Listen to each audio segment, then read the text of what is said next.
ପଞ୍ଚମ ଶ୍ରେଣୀର ସମସ୍ତ ଶିଶୁ ଭାଇ ଭଉଣୀମାନଙ୍କୁ ଆଜିର ମାତୃଭାଷା କାଳାଂଶକୁ ସ୍ୱାଗତ। ଆଜି ଆମେ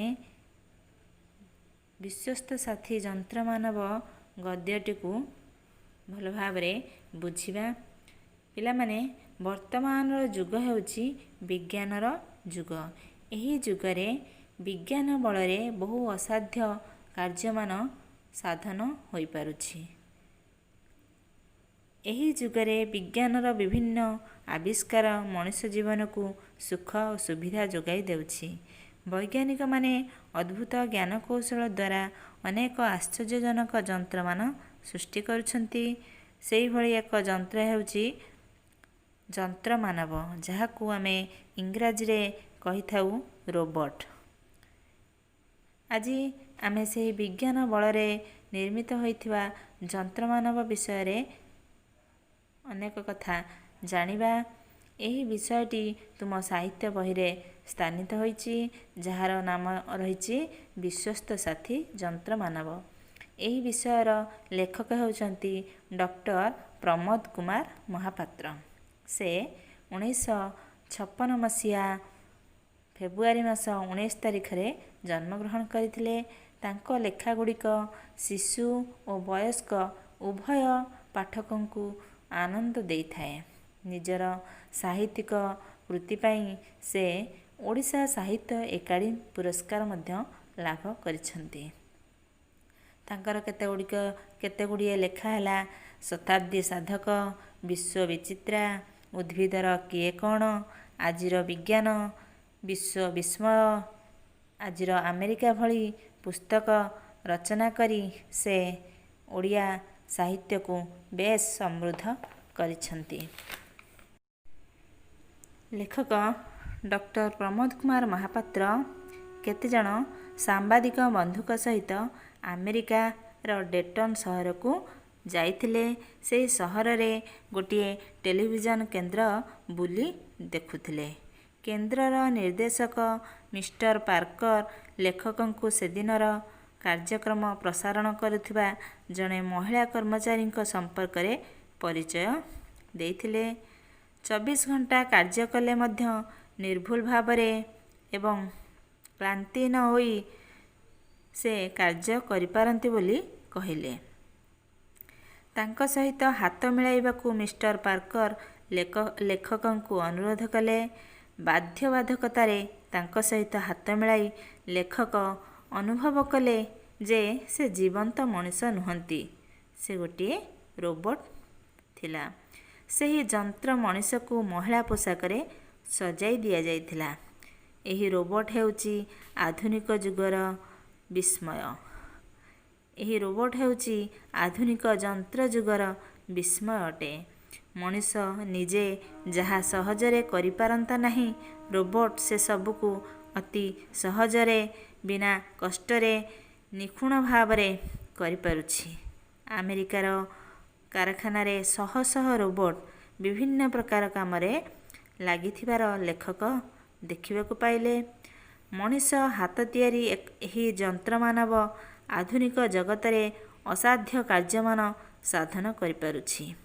ବହୁ ବିପଦପୂର୍ଣ୍ଣ ସ୍ଥାନରେ ଯେଉଁଠି ମଣିଷର ଜୀବନ ପ୍ରତି ଭୟ ରହିଛି, ବିପଦ ରହିଛି, ସେଠାରେ ରୋବୋଟ ପହଞ୍ଚି ଦକ୍ଷତାର ସହିତ କାର୍ଯ୍ୟ ସମ୍ପାଦନ କରିପାରୁଛି। ମଙ୍ଗଳ ଗ୍ରହକୁ ଯାଇଥିବା ପାଥଫାଇଣ୍ଡର, ସ୍ପିରିଟ୍ ଓ ଅପରଚ୍ୟୁନିଟି ଅନେକ ମୂଲ୍ୟବାନ ତଥ୍ୟ ଯୋଗାଇଛନ୍ତି। ଚନ୍ଦ୍ର ତଥା ସୌରଜଗତର ଅନ୍ୟାନ୍ୟ ଗ୍ରହ, ଉପଗ୍ରହ, ଧୂମକେତୁ ଇତ୍ୟାଦିଙ୍କ ସମ୍ପର୍କରେ ତଥ୍ୟ ହାସଲ ପାଇଁ ମହାକାଶକୁ ଅନେକ ରୋବୋଟ ପଠାଯାଇଛି। ଏଇ ଯେଉଁଗୁଡ଼ିକ ନାଁ ମୁଁ କହିଲି, ପାଥଫାଇଣ୍ଡର, ସ୍ପିରିଟ୍, ଅପରଚ୍ୟୁନିଟି, ଏସବୁ ଗୋଟିଏ ଗୋଟିଏ ରୋବୋଟର ନାଁ। ଏସବୁ ମହାକାଶକୁ ପଠାଯାଇଛି। ଚେକ୍ ଭାଷାରେ ରୋବୋଟ ଶବ୍ଦର ଅର୍ଥ କ୍ରୀତଦାସ। ଆମେ ଜାଣିଛେ କ୍ରୀତଦାସର ଅର୍ଥ ହେଉଛି କ'ଣ ନା ଚାକର। ୟୁରୋପ ମହାଦେଶର ଚେକୋସ୍ଲୋଭାକିଆ ଦେଶରେ ହିଁ ପ୍ରଥମେ ଏହାର ପରିକଳ୍ପନା କରାଯାଇଥିଲା। ଏହି ରୋବୋଟର ପରିକଳ୍ପନା କରାଯାଇଥିଲା। 1920 ମସିହାରେ ଚେକୋସ୍ଲୋଭାକିଆର ଲେଖକ କାରେଲ କାପେକ୍ ଏକ ଅଦ୍ଭୁତ କଥା ଭାବିଥିଲେ। ଯନ୍ତ୍ର ଭଳି କାମ କରୁଥିବା ଯନ୍ତ୍ର ମଣିଷ ବାହାରିବା କଥା ଭାବି ସେ ମିଛ ମଣିଷ ନାମରେ ଗୋଟିଏ ନାଟକ ଲେଖିଥିଲେ। ପରେ ତାଙ୍କ ସ୍ୱପ୍ନ ସାର୍ଥକ ହୋଇଥିଲା। 1939 ମସିହା ବେଳକୁ ବିଜ୍ଞାନୀମାନେ ପ୍ରଥମ କରି ମଣିଷ ଆକୃତିର ଗୋଟିଏ ଛୋଟ ରୋବଟ ତିଆରି କଲେ। ଆମେରିକାର ନ୍ୟୁୟର୍କ ସହରରେ ଏକ ମେଳାରେ ଏହା ପ୍ରଦର୍ଶିତ ହେଲା। ଏବେ ସାରା ପୃଥିବୀରେ ପ୍ରାୟ 10 ଲକ୍ଷ ରୋବଟ କାମ କରୁଛନ୍ତି। ଏଥିରୁ 70 ଭାଗ ହେଉଛି ଜାପାନ ଦେଶର। ଆମ ଦେଶ ଭାରତରେ ମଧ୍ୟ ମୁମ୍ବାଇଠାରେ IIT ପକ୍ଷରୁ ନଟରାଜ ନାମକ ଗୋଟିଏ ରୋବଟ ନିର୍ମାଣ କରାଯାଇଛି। ପିଲାମାନେ IIT କ'ଣ ନା ଇଣ୍ଡିଆନ୍ ଇନଷ୍ଟିଚ୍ୟୁଟ୍ ଅଫ୍ ଟେକ୍ନୋଲୋଜି ଅର୍ଥାତ୍ ଭାରତୀୟ ବୈଷୟିକ ଜ୍ଞାନ କୌଶଳ କେନ୍ଦ୍ର। ଏହି କେନ୍ଦ୍ର ମୁମ୍ବାଇଠାରେ ରହିଛି। ଏଠି ବୈଜ୍ଞାନିକମାନେ ବିଭିନ୍ନ ପରୀକ୍ଷା ନିରୀକ୍ଷା କରିଥାନ୍ତି। ଏହି ନଟରାଜ ନାମକ ରୋବଟଟି କ'ଣ ସବୁ କାର୍ଯ୍ୟ କରୁଛି ନା ସମୁଦ୍ର ତଳେ ଗବେଷଣା କରୁଛି, ସମୁଦ୍ର ଭିତରେ ପାଇପ୍ ବିଛାଉଛି, କେବୁଲ୍ ପକାଉଛି, ଏହିଭଳି ସବୁ ବିଭିନ୍ନ କାର୍ଯ୍ୟ କରିପାରୁଛି। ଜାପାନରେ କୁକୁର ଆକୃତିର ମଧ୍ୟ ଗୋଟିଏ ରୋବଟ ରହିଛି। ସେହିପରି ଜାପାନର ଟୋକିଓ ସହରରେ ଓମ୍କୁନ୍ ନାମକ ପକ୍ଷୀ ନାମରେ ଗୋଟିଏ ରୋବଟ ମଧ୍ୟ ରଖାଯାଇଛି। ରୋବଟର କାମ ଏହିଭଳି ଅନେକ ବଢ଼ି ଯାଉଛି। ରୋବଟ ମଧ୍ୟ ଯୁଦ୍ଧ କ୍ଷେତ୍ରକୁ ପଠାଯାଉଛି। ଯୁଦ୍ଧ କ୍ଷେତ୍ର ଯେପରି ମନୁଷ୍ୟ ସାମ୍ନା କରୁଛି, ଯୁଦ୍ଧ କରିପାରୁଛି, ସେହିଭଳି ରୋବଟ ମଧ୍ୟ ଦକ୍ଷତାର ସହିତ ଯୁଦ୍ଧ କରିପାରୁଛି।